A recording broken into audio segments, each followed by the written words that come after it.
Bonsoir, bonsoir, bonsoir tout le monde. Quel plaisir d'être ici à la télévision française parce que effectivement, moi je suis pas français. Je pense que ça s'entend. Je parle vraiment comme ça. En fait, je viens vraiment de New York, donc je parle vraiment comme ça. C'est mon vrai accent. J'avoue que c'est un peu pourri. C'est un mélange entre Jane Birkin et Karl Lagerfeld.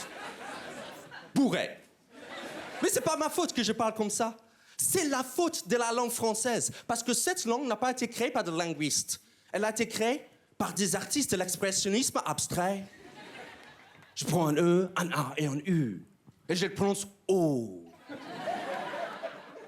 Après, je mets un X. Mais je ne prononce pas. Et après 12 ans en France, ça ne va pas mieux, OK? Parce que la langue française, c'est comme des maths. Plus on apprend, moins c'est facile. Par exemple, je vois toujours par la différence entre les mots suivants.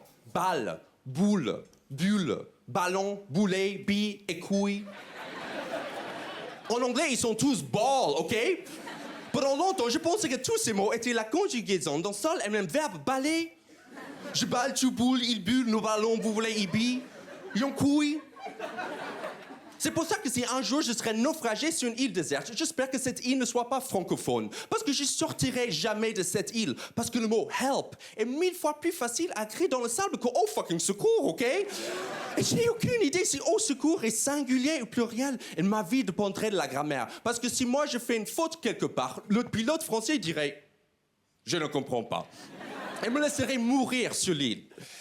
Et maintenant j'habite à Paris. J'adore Paris. C'est le seul endroit au monde où j'ai vu quelqu'un se plaindre de la pollution en fumant une cigarette. Et moi, j'adore les Parisiens. Je vous adore. Je pense que je suis le seul de vous adorer. Parce que vous avez la réputation partout dans le monde d'être impoli. Vous êtes au courant de ça? OK, au moins vous êtes au courant. Vous n'allez pas changer, mais au moins vous êtes au courant. C'est très bien. Et j'ai compris pourquoi vous êtes comme ça. Par exemple, cette semaine, j'ai vu 2 Parisiens. Ils se sont cognés dans la rue. Et les 2, en même temps, ils ont fait « Oh !» En même temps. Oh! Et je me suis rendu compte que votre problème, c'est que vous n'avez pas assez de pistolets ici, OK? Parce que ça n'arrive jamais aux États-Unis. On se cogne avec quelqu'un, on dit « Oh my God, I'm sorry, are you OK? » Donc c'est pas qu'on est sympa, c'est juste qu'on a peur, OK?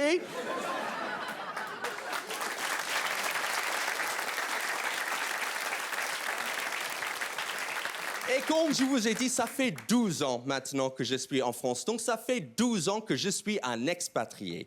Et je dis que je suis un expatrié et pas un immigré parce que je suis blanc. Voilà, c'est la seule différence, apparemment. Non, mais c'est pas vrai. C'est pas parce que je suis blanc, c'est parce que je suis américain. Parce qu'un noir américain, il est aussi un expatrié. Parce qu'un noir qui parle français avec un accent américain, il n'est pas noir. Il est Morgan Freeman. Automatiquement. Donc, si vous voulez savoir si vous êtes un expatrié ou un immigré, c'est très simple. Vous dites au Français d'où vous venez. Et si le Français, il te dit « Pourquoi tu es là ?» T'es un expatrié. S'il dit rien, t'es un immigré. « Ah, tu viens de New York. Pourquoi tu es là ?» « Oh, tu viens du Portugal ?» Voilà. C'est très simple. Et je suis en France parce que je suis avec une Française. Et j'adore les Françaises. Et souvent, les gens nous demandent dans quelle langue on parle entre nous. Et entre nous, on parle en français. Parce que ma chérie est française. Et parce qu'elle est française, elle parle anglais avec la recette suivante. Elle prend une phrase française, elle remplace tout le mot français avec le mot anglais, mais prononcé avec un accent français. Pour comprendre son anglais, il faut parler français. Donc, du coup, on parle français. Par exemple, une fois, elle m'expliquait une recette de cuisine en anglais. Elle m'a dit, « The key to this recipe is that you have to rape the cheese. » Rape the cheese. Traduction, la clé de cette recette, c'est qu'il faut violer le fromage. Merci beaucoup.